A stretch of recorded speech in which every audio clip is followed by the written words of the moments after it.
Thanks for stopping by and seeing what I'm up to. I'm working on this good old book here, Dark Psychology and Manipulation Techniques, plus How to Analyze People, the ultimate guide to influence anyone using mind control, plus body language analysis and behavioral psychology.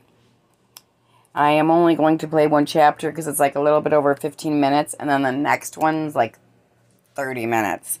So, yeah, we're going to be working on this book for a while.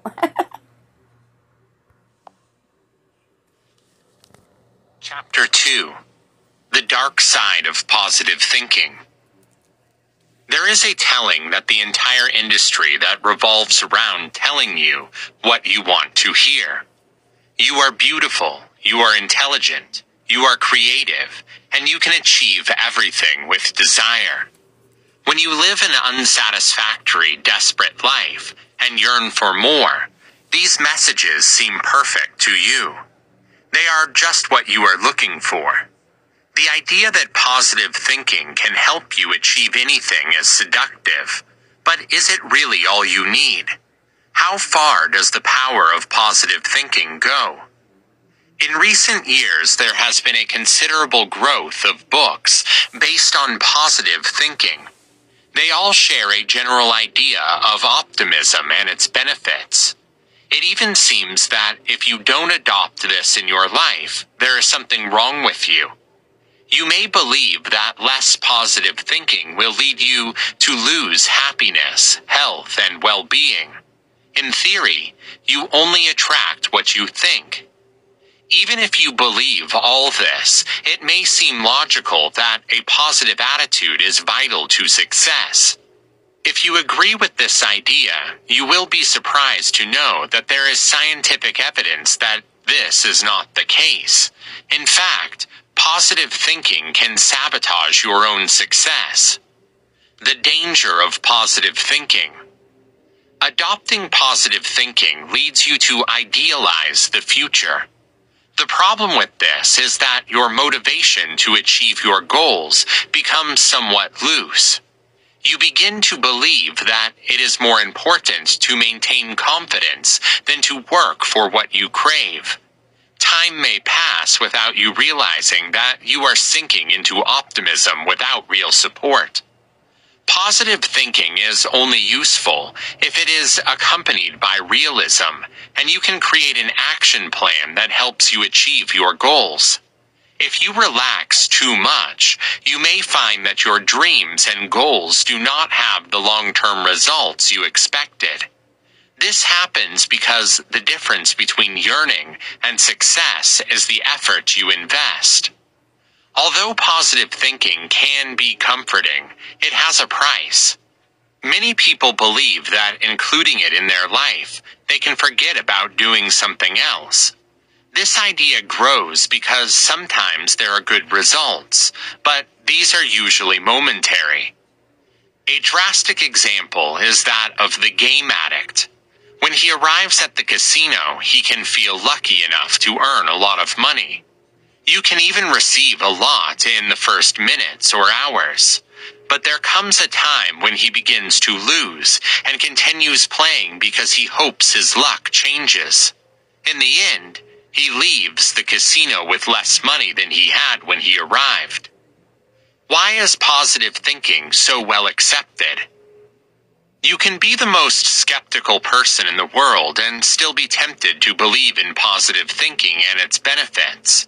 It is very normal. Daily life is so complicated that we always look for alternatives to deal with reality. Also, you may be looking for things or goals that are unrealistic or not possible. Hope is a form of defense that our mind has. For example, it can prevent you from killing yourself when you go through depression. But it doesn't have enough power to change the real world according to your ideas or expectations. Explore your dark side to regain control over yourself. Do you have feelings that you hate? Do you do things you are ashamed to talk about? Is there a part of you that you would like to eliminate? Do you want things you hate to recognize? Everybody has a dark side that we are afraid to face. Your dark side does not understand good intentions, commitments to do what is supposed to be done. He remains oppressed, but growing, looking for a way out. What does our dark side feed on? The dark side of our mind feeds on misery and self-destruction. From all that you deny yourself, from those desires that fail to materialize, your unmet needs to produce negative emotions that feed it. If you can't manage to get out of those needs, those negative emotions will continue to grow the worst of you and make you believe that this is the correct version of yourself, or maybe even the only one. Not feeding that dark part of your mind is the only way to control it. However, there are many things that you know you should not do because they are bad for you, and you still do them.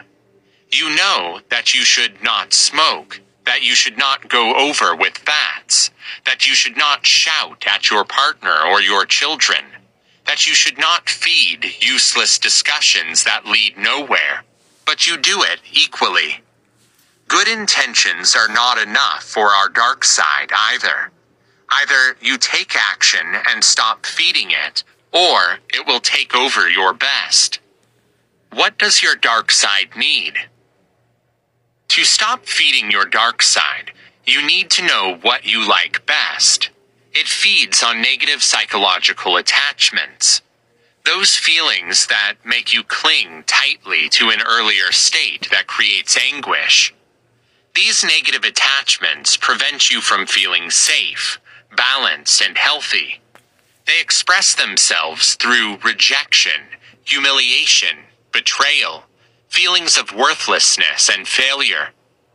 All that negativity feeds the darkest part of your psyche, which grows with your negative feelings, thoughts, and behaviors, with the influence that toxic people had and are in your life.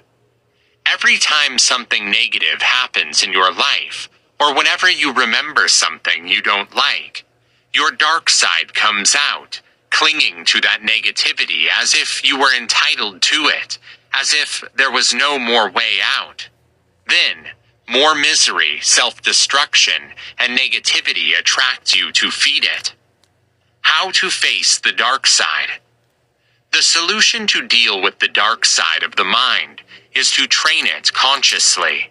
Some things cannot be eliminated, but which can be dealt with, becoming familiar with them. The dark side hides much more than unfulfilled desires, frustrated aspirations, or broken illusions. But only you can immerse yourself and explore. Every time the negativity arises in your life, every time you feel that something scary tries to take hold of you, it is when you have to try to discover why without being ashamed.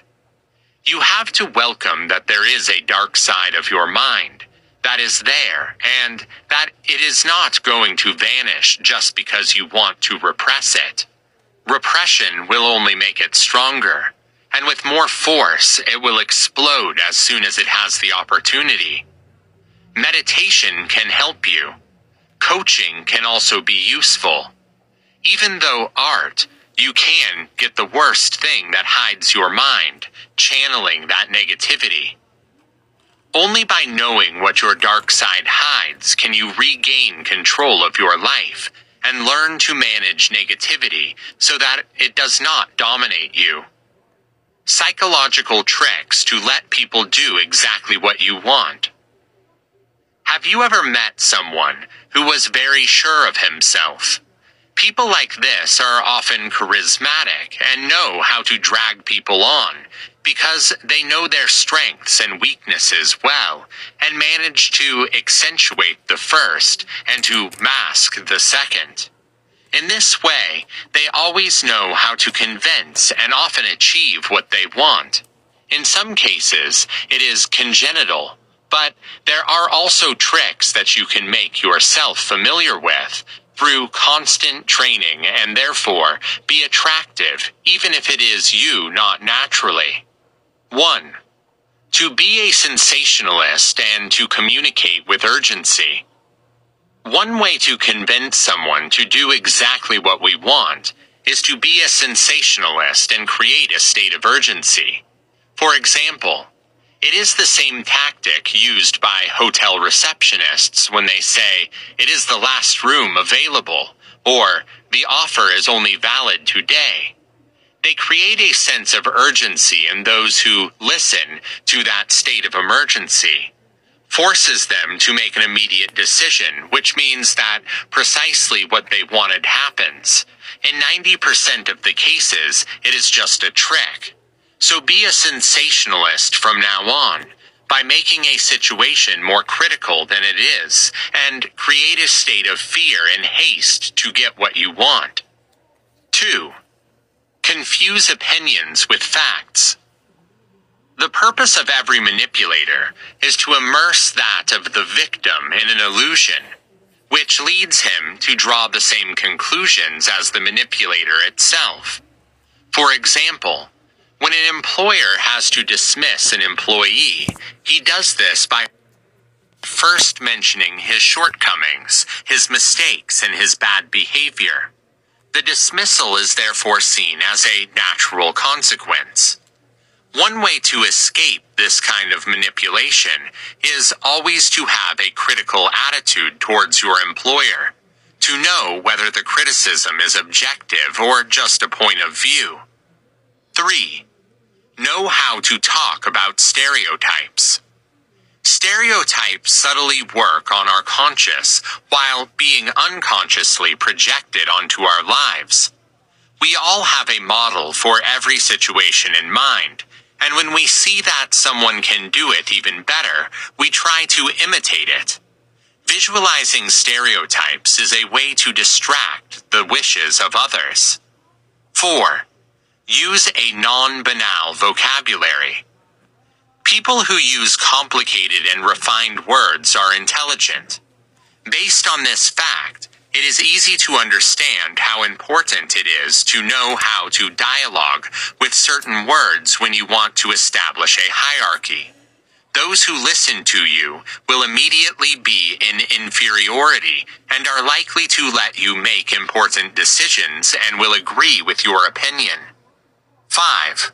Recall previously made agreements. Do you have to drag someone into something crazy, and you know it will be hard to convince him? Try to talk about old promises and say, "But you promised me. You wouldn't do it." Oh my gosh, I am so sorry. Do it. I thought I could count on you. People feel obliged to be consistent, and probably your victim will accept your proposal. It is essential to distinguish a manipulative technique. Remember that you always have the option to say yes or no, and you do not have to feel guilty if you violate a promise. 6. Choose non-productive arguments. According to research, the use of the word "want" in discussions increases the chance of being right.